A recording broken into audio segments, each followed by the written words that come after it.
关注前程密码，了解全球财经。观众朋友大家好，我是钱道。最近因为这个美国一轮一轮的出台这个刺激经济的计划，各种量化宽松的政策，就引发了全球央行都在放水。我们每个人好像都比较紧张担心自己手上的现金会贬值。大家经常会说一件事情就是量化宽松会导致通货膨胀。我们口袋里的钱是不是会变得越来越不值钱了？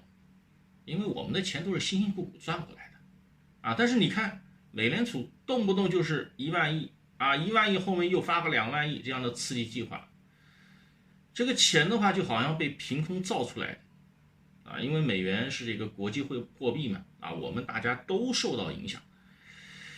如果说这样下去的话，那我们口袋里的钱就会贬值了。那所以呢，今天呢，我们讨论一下2个问题。第一个问题，量化宽松和通货膨胀的关系到底是什么？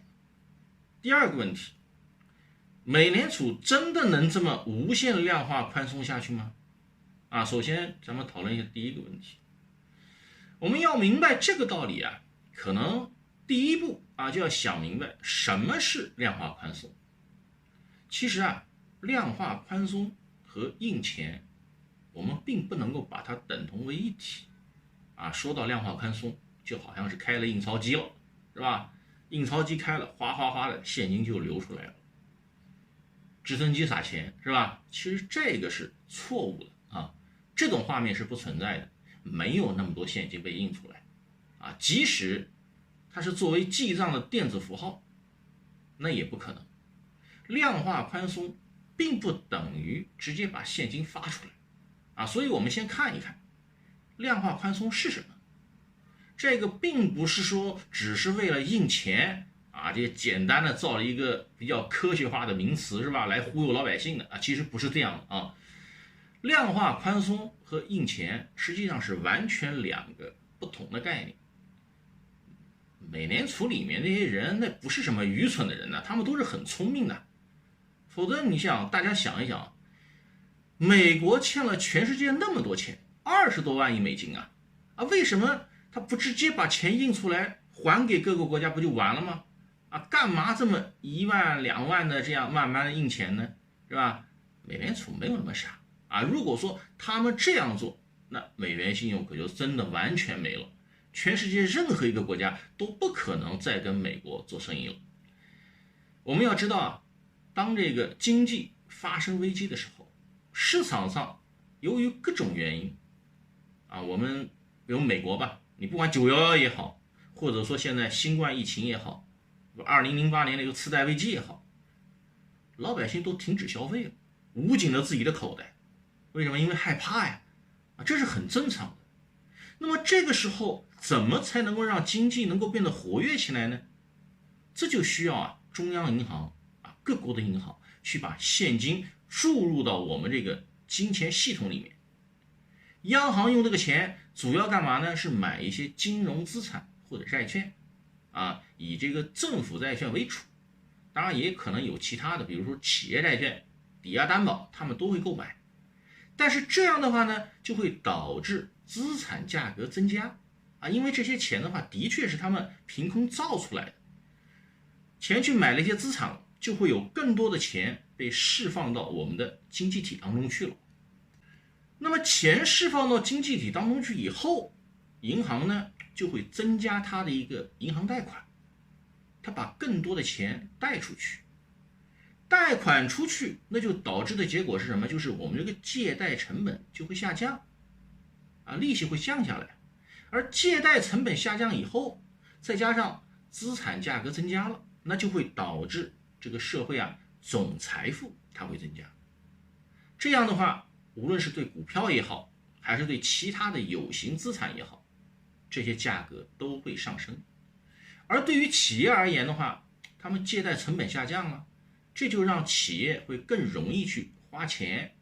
那企业呢花钱，它就会发出更多的钱，大家工资也会增加，所以呢经济就会变得重新的繁荣起来了。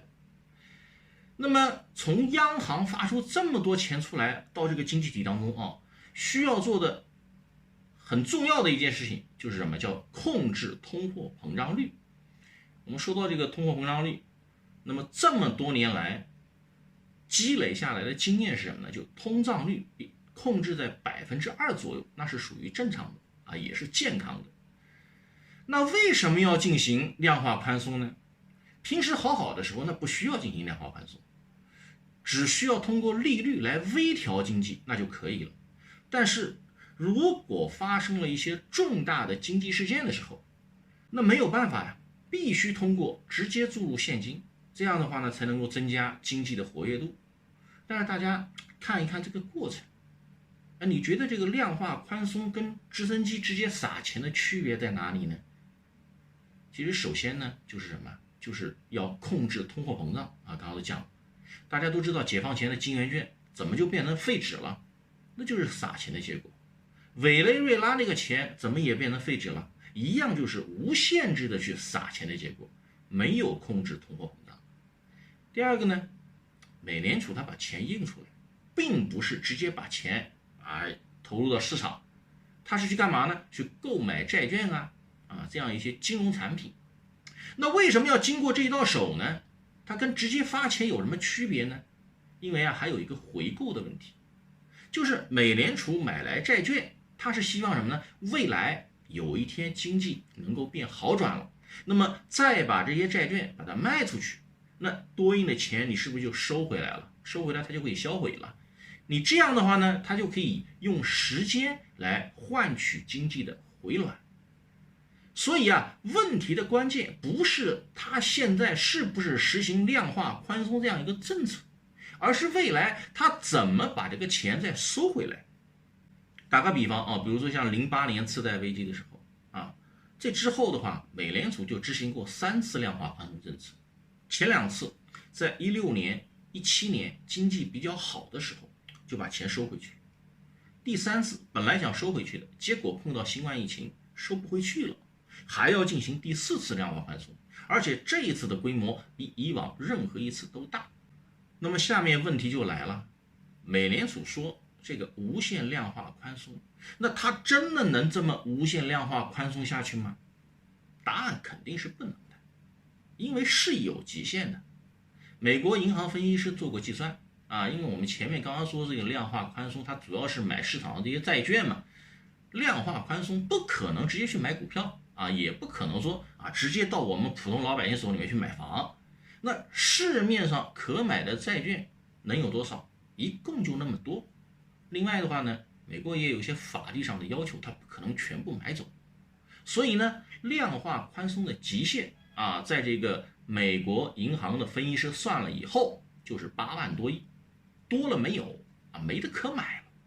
即使用这个高价把市面上能买的全部把它买走，那它唯一可能实现的，那也就是8万亿那美联储量化宽松到现在大概已经是5.2万亿了吧那所以后面的能量是非常有限的，大概也就3万亿，我们给它往高了算，就算到4万亿吧，是吧？